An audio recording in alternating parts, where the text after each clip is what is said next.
بسم اللہ الرحمن الرحیم۔ میں میت کو غسل دیتی ایک شخص روز رات کے وقت مجھے آ کر تنگ کرتا کہ ایک طوائف عورت مر گئی ہے، اسے غسل دینا کوئی بھی راضی نہیں ہوتا۔ میں کہتی کہ صبح کے وقت آنا، پھر چلوں گی، لیکن وہ صرف رات کے وقت واپس آیا۔ ایک رات آیا تو میری منت کرنے لگا کہ گھر میں لاش کی بدبو پھیل رہی ہے۔ ترس کھا کے میں اس کے ساتھ چل پڑی۔ لڑکی کو غسل دینے کے لیے چہرے سے کپڑا ہٹایا تو قدموں تلے زمین نکل گئی۔ لڑکی تو میں حافظ قرآن تھی اور کچھ نہ کچھ دین کا علم جانتی تھی۔ میری شادی ایک امام مسجد سے ہوئی۔ وہ تو فوت ہو گئے، لیکن میں اسی محلے میں رہتی تھی اور وہ سب لوگ میرا بہت احترام کیا کرتے۔ دین کا علم ہونے کی وجہ سے سارے محلے میں میت کو غسل دیا کرتی اور آہستہ آہستہ اسی کام میں مشہور ہوگی۔ اس کام سے اچھی آمدنی ہو جاتی، اس لیے میں نے اس کام کو برا نہیں سمجھا، کیونکہ آج کل کے دور میں کسی کو بھی شرعی طریقہ معلوم نہیں، اور یہ ثواب کا کام اور آمدنی کی آمدنی، اور یہ سب میری بہت عزت کیا کرتے۔ بس خدا نے اولاد کی نعمت سے محروم رکھا۔ میری عمر 40 سے اوپر تھی، اس لیے سارا محلہ مجھے باجی کہہ کے بلاتا۔ ایک دن رات کے وقت دروازہ پہ دستک ہوئی۔ میں نے دروازہ کھولا تو ایک مرد چہرے کو ڈھانپ کر کھڑا تھا۔ مجھے اس نے کہا کہ ایک عورت کی موت ہو گئی ہے، آپ اسے غسل دے دیں۔ میں نے اسے کہا کہ رات کے اس پہر میں کسی میت کو غسل نہیں دیتی، کسی کے ساتھ ایسے نہیں جاتی، آپ صبح آئیے گا، میں آپ کے ساتھ چلوں گی۔ وہ مرد بزید تھا کہ ابھی چلیں، لیکن میں نے اس کی بات نہیں مانی اور دروازہ بند کر دیا۔ دوسرا سارا دن میں اس مرد کا انتظار کرتی رہی، لیکن وہ نہیں آیا۔ مجھے لگا کہ اس نے کسی اور کو کہہ لیا ہوگا، اس بات کو بھول گئی۔ لیکن دوسرے دن رات کو پھر دروازہ بجا اور وہی مرد تھا۔ اس نے کہا کہ آپ میرے ساتھ نہیں چلیں، آج میرے ساتھ چلیں، اس میت کو غسل کی ضرورت ہے۔ میں نے کہا کہ میں نے تمہیں کہا تھا کہ دن کے وقت آنا، تو تم اس وقت کیوں آئے؟ اس نے کہا کہ میں دن کے وقت نہیں آ سکتا، کیونکہ مرنے والی ایک طوائف ہے۔ میں نے اس کے ساتھ جانے سے انکار کر دیا اور دروازہ بند کر دیا۔ کل رات بھی مری ہے تو پورا دن گزر گیا ہے، اب تو رات بھی گزر گئی، اتنا لمبا عرصہ تو میت نہیں رکھے گے۔ دوسرے دن بھی دن کے وقت مرد نہیں آیا۔ اسی دن رات کو آ گیا اور ہاتھ جوڑ کر منت کرنے لگا کہ آپ چل کر اسے غسل دیتے، میت نے بو چھوڑنا شروع کر دی ہے اور آپ کو دن کے وقت میں نہیں لے کے جا سکتا کہ وہ جگہ ایسی ہے کہ آپ کی عزت پر بھی حرف آئے گا، ویسے بھی اسے ہم رات کو ہی دفنا سکتے ہیں۔ یہی بات میری سمجھ میں آ گئی اور مجھے خدا کا خوف آ گیا۔ ایک میت 3 دن سے بغیر غسل کے پڑی ہوئی ہے، مرد کی تیسری رات ہے، میرے دروازے پر آ رہا ہے۔ اگر کل کو اللہ نے مجھ سے اس کے بارے میں پوچھ لیا تو میں کیا جواب دوں گی؟ مرنے والی بے شک طوائف تھی یا کسی بھی پیشے سے تعلق رکھتی تھی، میرے لیے وہ صرف ایک میت ہے اور میت کو غسل دینا ضروری ہے، اس لیے اس کے ساتھ چل پڑی۔ پڑوسن کو بتایا کہ میت کو غسل دینے جا رہی ہوں۔ اسے حیرت ہوئی کہ رات کی اس پہر جا رہی ہو، لیکن میں نے اسے بتایا کہ بہت ضروری میت کو 2 دن گزر چکے ہیں، اور اس نے بو چھوڑنا شروع کر دی۔ وہ بھی بات کو سمجھ گئی اور میں اپنے گھر کی چابی اسے دے کر اس مرد کے ساتھ چلی گئی۔ اس کی بات ٹھیک تھی، وہی علاقہ تھا جہاں دن سوتے اور جاگتے راتیں ہوتی ہیں۔ وہاں سے گزرنے والے مرد بھی مجھے عجیب نگاہوں سے دیکھ رہے تھے، میں بہت عجیب محسوس کر رہی تھی۔ میں نے دل ہی دل میں قرآنی آیات کا ورد کرنا شروع کر دیا اور بہت بڑی کوٹھی میں مرد مجھے لے گیا۔ وہاں پر کوئی گھنگرو کی آواز نہیں آ رہی تھی، سب باہر ہی بیٹھے تھے۔ مجھے دیکھ کر سبھی کے چہرے پہ رونق آ گئی۔ میں نے کسی سے کوئی بات نہیں کی، صرف پوچھا کہ میت کیا ہے؟ انہوں نے کمرے کی طرف اشارہ کر دیا۔ میں نے میت کے غسل کے لیے ضروری چیزیں مہیا کرنے کو کہا، مجھے ہر چیز دے دی گئی، بلکہ 2 لڑکیاں بھی میری مدد کو تیار ہو گئیں۔ میں نے ان سے کہا کہ میت کو غسل دینے کے لیے پاک ہونا ضروری ہے، اور اگر وہ میری مدد کرنا چاہتی ہیں تو غسل کر لیں یا کم از کم وضو ہی کر لیں۔ جب تک وہ غسل کرتی تھی، میت کے غسل کے لیے پانی وغیرہ بھی گرم ہو گیا۔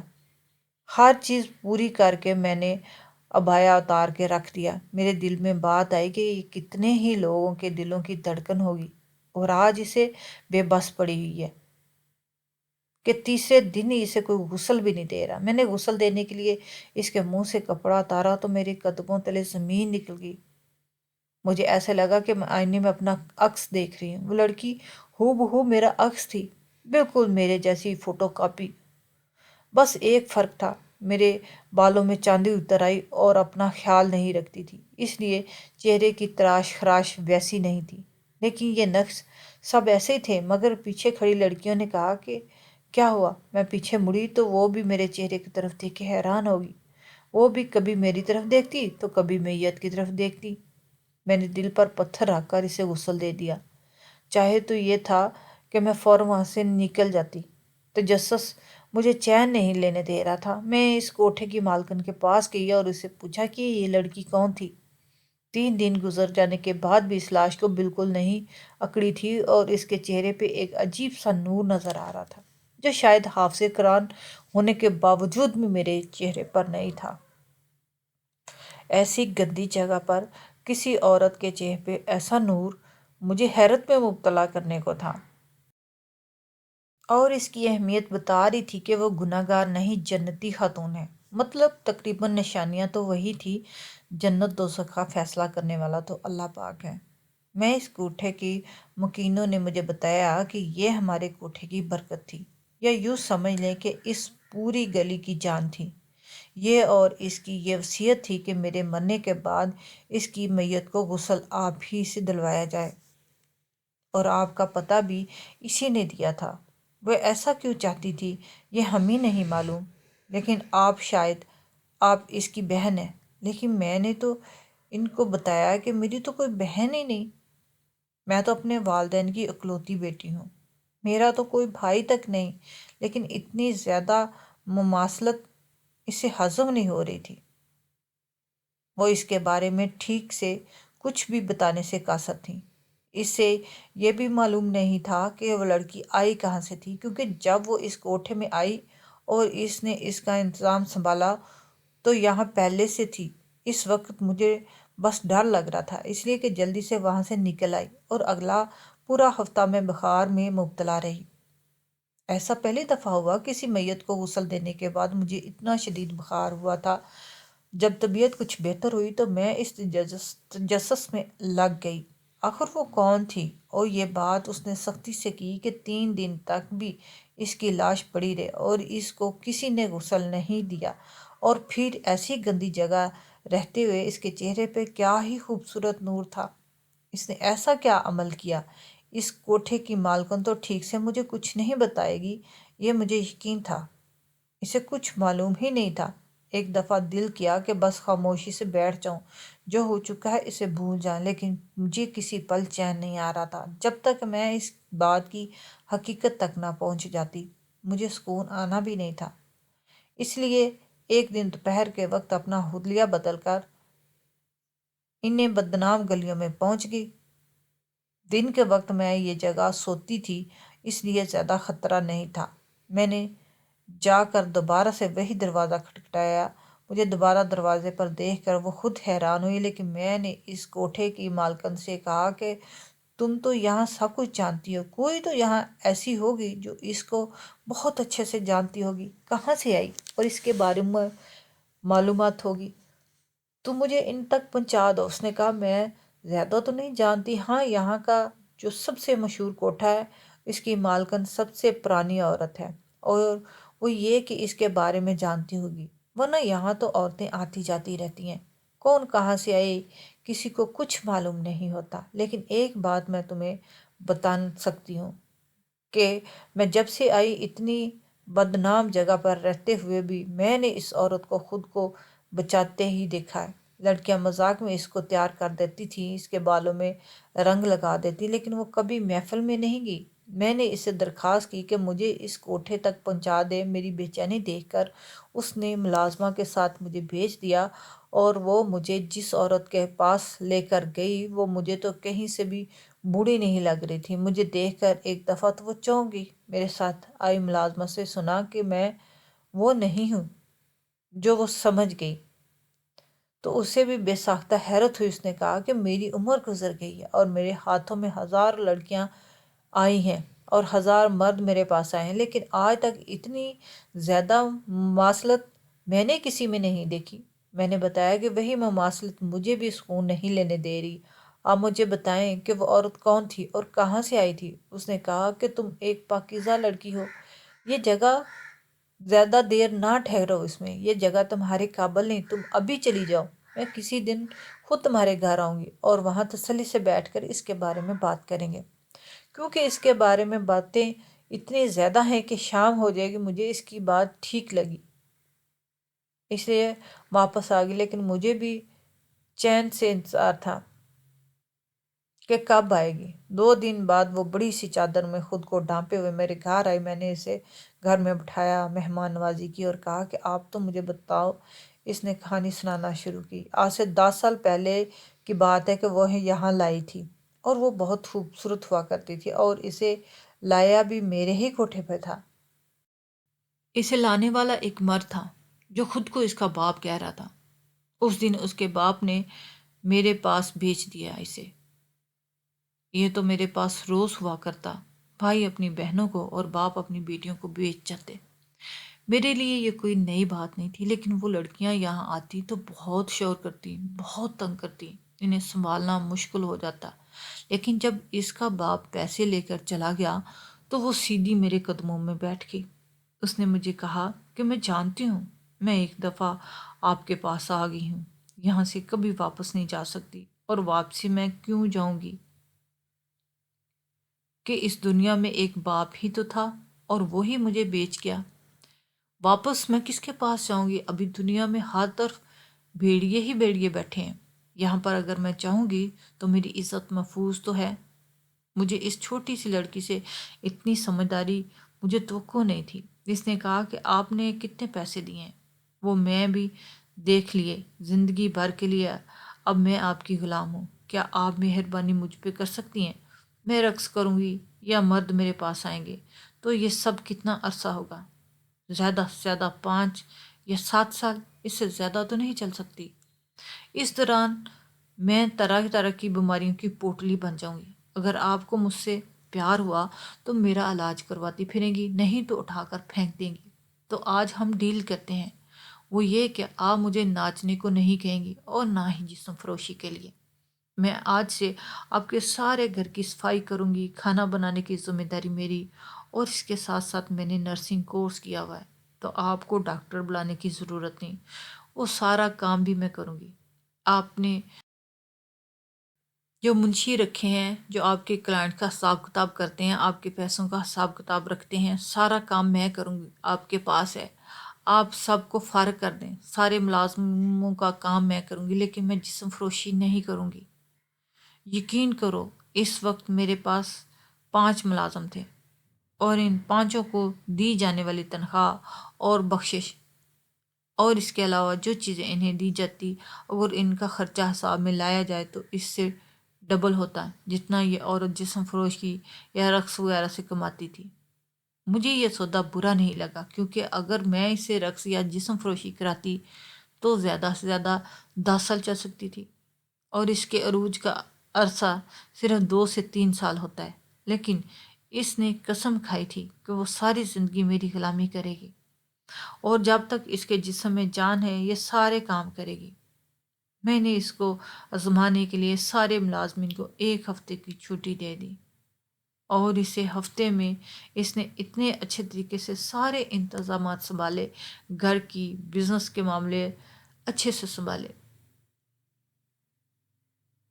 جتنے وہ 5 مل کر نہیں سنبھال سکتے تھے۔ میں نے ان کو فارغ کر دیا، وہ یہاں میرے پاس کام کرنے لگی۔ وہ دن بھر کام کرتی اور رات کو عبادت کرتی، اتنی ناپاک اور بری جگہ پر رہتے ہوئے بھی وہ 5 وقت کی نماز ادا کرتی، رمضان کے روزے رکھتی، اسے پرواہ نہیں ہوتی کہ وہ یہ کس جگہ پہ کر رہی تھی، لوگ اس کے بارے میں کیا باتیں کریں گے۔ وہ اپنے کام سے کام رکھتی۔ جلدی اس کا ہاتھ اتنا چل گیا کہ وہ ڈاکٹر کے طور پر مشہور ہوگی۔ مجھے اس کی عادات کی وجہ سے اس سے بہت پیار ہو گیا، اس لیے میں نے ضد کر کے اس سے صفائی کا کام لیا، لیکن کچن کا کام وہ خود ہی کرتی تھی، لیکن وہ بھی مجھے اچھا نہیں لگتا تھا۔ میں نے اسے کہا کہ اگر وہ کوئی کام نہیں کرے گی تو میں اسے یہاں سے جانے کو کہوں گی اور نہ ہی اسے غلط دھندے پر ڈالوں گی۔ وہ آرام سے رہتی، لیکن پھر بھی وہ آرام سے بیٹھ نہیں سکتی، کوئی نہ کوئی کام کرتی ہی رہتی۔ جس جگہ پر ضرورت ہوتی ڈاکٹر کے طور پر وہاں چلی جاتی، اور یہاں تک کہ اگر کسی جگہ سے کوئی ملازمہ کام چھوڑ کر چلی جاتی تو صفائی کا کام کرنے کے لیے تک وہ تیار رہتی۔ اور مزے کی بات یہ ہمیشہ ساری اجرت لا کر میرے ہاتھ میں ڈال دیتی، اور کبھی 1 روپیہ بھی ادھر سے نہیں لیتی۔ جتنا عرصہ حساب کتاب اس کے ہاتھ میں رہا، اتنا عرصہ بہت اچھے سے میرا حساب کتاب چلتا رہا۔ لیکن ایک دن رات کے وقت وہ کسی کام سے باہر آئی اپنے کمرے سے، تو ایک مرد کی نظر اس پر پڑ گئی اور اس نے ضد شروع کر دی کہ وہ اسی کے ساتھ رات گزارے گا۔ میں نے بہت سمجھایا لیکن وہ نہ مانا، اور اس نے اس کے ساتھ زبردستی کرنے کی کوشش کی، جس کی وجہ سے میں نے خود اس کو کہا کہ وہ یہاں سے چلی جائے کسی اور جگہ جو محفوظ ہو، اور جس جگہ وہ فوت ہوئی ہے وہ اس کوٹھے میں چلی گئی۔ اس کوٹھی کی نائکا بھی اسے بہت پیار کیا کرتی تھی، بلکہ وہ کیا، سب ہی اسے بہت پیار کرتے تھے۔ وہاں جانے کے بعد بھی اس کی یہی روٹین جاری رہی، لیکن جلد ہی وہ مر گئی اور ایک اور لڑکی کو نائکا بنا گئی۔ اس نے اس کو کام کرنے سے منع کر دیا اور یہ ایک کمرے میں بس گوشہ نشین ہو گئی، اپنی عبادت کرتی رہتی۔ لیکن مرنے سے پہلے اس نے مجھے بھی بلایا تھا، مجھ سے ملی، مجھ سے معافی مانگی کہ اگر کوئی غلطی ہو گیا تو معاف کر دیجیے گا، حالانکہ معافی تو مجھے مانگنی چاہیے تھی۔ اور اس نے ہی کہا کہ فلاں محلے میں فلاں جگہ پر ایک عورت رہتی ہے جو میت کو غسل دیتی ہے، اور جب تک وہ نہ مانے میری میت کو ایسے ہی رکھا، لیکن غسل صرف اسی سے دلوانا اور رات کے اندھیرے میں میرا جنازہ کرانا، یہی اس کی وصیت تھی۔ اور ہم نے مان لی۔ وہ عورت تو کہانی سنا کر چلی گئی، لیکن میرے ذہن میں ایک تجسس جو پہلے سے موجود تھا وہ ختم نہیں ہوا، لیکن اس کے ساتھ ساتھ اس عورت کے لیے بہت زیادہ احترام بھی پیدا ہو گیا، جو ایسی جگہ رہتے ہوئے بھی خود کو بچا کر رہتی تھی اور جس کی گواہی وہاں کی عورتیں دے رہی تھیں۔ مجھے اس کے بارے میں جاننا ضروری تھا، لیکن وہ عورت بھی اس کے باپ کے بارے میں کچھ نہیں جانتی تھی جو اسے بیچ کر گیا۔ بس کوئی راستہ ہی نہیں تھا میں اس کے بارے میں جان سکوں، اور حیرت کی بات یہ تھی کہ میں نے زندگی میں اس کو کبھی نہیں دیکھا تھا۔ تو پھر اس نے میرا نام ہی کیوں لیا کہ وہ مجھے غسل دے گی؟ پھر سب سے بڑھ کر اس کی شکل میرے جیسی تھی، بالکل میرے جیسی۔ ماں باپ تو تھے ہی نہیں جو مجھے میرے سوالوں کے جواب دیتے، اس لیے جو کرنا تھا مجھے خود ہی کرنا تھا۔ اگلے دن اسی عورت نے سارا سامان مجھے بھجوا دیا، اور یہ عام طور پر ہوتا تھا۔ لوگوں کو میت کا سامان مجھے بھجوا دیا جاتا، جو ضرورت کا ہوتا وہ میں رکھ لیتی اور باقی غریبوں میں تقسیم کر دیتی۔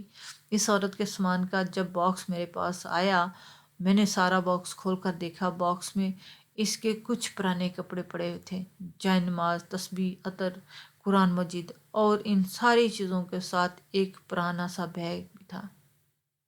جب میں نے کھولا تو اس کے اندر ایک فوٹو البم تھا جس میں میرے ماں باپ کی تصویریں تھیں، اور ایسا البم میں نے بچپن میں اپنی ماں باپ کے گھر دیکھا تھا، اور اس میں میری بچپن کی تصویریں بھی تھیں۔ مجھے بڑی حیرت ہوئی، میرے بچپن کی تصویریں اس کے پاس کیسے؟ لیکن اس کے ساتھ ساتھ کچھ اور تصویریں بھی ملی جن میں سے کوئی اور مرد عورت تھے۔ مجھے تو اب تجسس ہو رہا تھا کہ آخر یہ کون ہے۔ اس بیگ میں ایک کاغذ پڑا ہوا تھا، وہ تو بہت ہی بسیدہ ہو چکا تھا۔ بڑی مشکل سے کھول کر میں نے اس کو پڑھنے کی کوشش کی، اور جو کچھ میں نے اس میں پڑھا وہ میرے قدموں کے نیچے سے زمین نکلنے کے لیے کافی تھا۔ یہ خط کسی عورت کی طرف سے لکھا گیا، اس کی بیٹی کے لیے، اور اس میں اس نے جرم کا اعتراف کرتے ہوئے لکھا کہ وہ ایک نرس تھی۔ ایک کیس دوران ایک عورت کے ہاں جڑواں بیٹیاں پیدا ہوئیں، تو اس نے چپکے سے ایک بیٹی اٹھا لی، کسی کو بھی معلوم نہیں ہوا، ڈاکٹر کو بھی نہیں۔ سب نے یہی سمجھا کہ ایک بیٹی پیدا ہوئی ہے اور وہ بیٹی لے کر گھر چلی گئی، کوئی اولاد نہیں تھی۔ اس نے اس بچی کو اپنی بیٹی بنا لیا اور پالنا شروع کر دیا۔ اس نے اچھی تعلیم دی اور اس کو بھی اپنی طرح نرس بنا دیا۔ اس کا شوہر جانتا تھا کہ وہ لڑکی اس کی بیٹی نہیں، اس کے لیے اس کی نیت اس بچی پہ خراب ہونے لگی۔ وہ چاہتا تھا کہ اسے بیچ کر پیسے کمائے، لیکن وہ رکتی ہی رہی۔ اس کا شوہر اسے روز مارتا۔ اسے معلوم تھا کہ ایک دن وہ اسے ہی مارتے ہوئے مر جائے گا۔ اس لیے اس بچی کو سمجھانے کے لیے اس نے یہ ساری باتیں خط میں لکھیں، اور اس خط کے آخر میں اس نے میرے ماں باپ کا نام لکھا اور پتہ بھی، اور یہی تمہارے حقیقی ماں باپ ہیں۔ اور اس نے اس کا البم اس بچی کے لیے رکھا ہوگا، اور وہ تو بچپن کی تصویریں مجھے لگ رہا تھا کہ میری ہیں۔ وہ یقیناً اسی عورت کی تھی جس کو میں اپنے ہاتھوں سے غسل دے کر آئی، اور میری بہن تھی۔ یہ بات یقین کرنے والی نہیں تھی، لیکن اب وہ فوت ہو گئی تھی۔ اس کو جنم دینے والی ماں بھی مر گئی تھی، اس کو پالنے والی ماں بھی مر گئی تھی، لیکن جس نے اتنی غلیظ جگہ پر اس کو پہنچایا شاید وہ زندہ ہو۔ اس خط کے نیچے ایک دوسرا بھی پتہ درج تھا، جو یقیناً اسی کا تھا۔ یہاں پر یہ میری بہن پلتی رہی۔ میں اس جگہ گئی تو معلوم ہوا کہ یہاں کوئی نہیں رہتا۔ ادھر ادھر سے معلوم کرنے پر معلوم ہوا کہ یہ دونوں میاں بیوی اپنی بیٹی کے ساتھ رہتے تھے۔ میاں شرابی تھا جو ہر وقت اپنی بیوی کو مارتا رہتا، اور ایک دن اس نے اپنی بیوی کو جوئے میں ہار دیا، لیکن اس کی بیوی یہاں سے جانے کو تیار نہیں تھی۔ اس نے زبردستی مار پیٹ کی اور اس کو طلاق دے کر اسے دوسرے شخص کے ساتھ بیچ دیا، لیکن اس نے اس دہلیز سے نکلنے سے پہلے ہی اپنی نبض کاٹ لی اور موقع پر موت ہو گئی۔ اس وقت وہ لوگ واپس چلے گئے، لیکن 3 دن بعد وہ لوگ واپس آئے۔ اب کی دفعہ وہ لوگ اس کی بیٹی کا تقاضا کر رہے تھے۔ محلے کے لوگوں نے درمیان میں پڑھ کر اس بچی کو بچا لیا اور اس وقت اس بچی کو نہیں لے گئے تھے، لیکن اس کے کچھ ہی دنوں بعد وہ بچی کو کہیں لے گیا اور پھر وہ واپس نہیں آیا۔ لوگوں نے پوچھا کہ بچی کہاں ہے، لیکن اس نے کچھ نہیں بتایا، یقیناً ان لوگوں کو ہی دے آیا جو جوئے میں ہار گیا تھا۔ اس کے کچھ ہی عرصے بعد وہ پاگل ہو گیا اور عجیب عجیب باتیں کرتا تھا۔ میری گڑیا ناچے گی، پتہ نہیں کیا ہے، اور اب وہ کہاں ہے کسی کو کچھ معلوم نہیں تھی۔ اس مقام پر محلے کے لوگوں نے تالا لگایا، اور اب یہ مکان سارے محلے والوں کا ہے۔ کسی کے گھر کوئی مہمان آئے تو اس گھر میں ٹھہرایا جاتا ہے، کسی کو کوئی شادی بیاہ ہو، موت ہو تو مہمان کو اسی گھر میں بٹھایا جاتا ہے۔ مطلب یہ گھر سب محلے والوں کا سانجا ہے۔ اس کے بارے میں کسی کو کچھ خبر نہیں کہ مرد اس بچی کو کہاں لے گیا۔ میں وہاں سے واپس آ گئی۔ میں نے خدا کا شکر ادا کیا، خدا نے میری بہن کے ساتھ غلط کرنے سے دنیا میں انتقام لیا، اور میری بہن اپنے ماں باپ کے نیک خون کا خیال رکھتے ہوئے اتنی گندی جگہ پر رہتے ہوئے بھی خود کو پاکیزہ رکھا، جس کی گواہی سب ہی دے رہے تھے۔ اب میں ہر وقت بہن کی مغفرت کے لیے دعا کرتی ہوں، اور شاید دل میں ایک ارمان تھا کہ کاش وہ اپنی زندگی میں مجھے اپنے بارے میں بتا سکتی اور اس کی زندگی میں ہی اس سے مل سکتی۔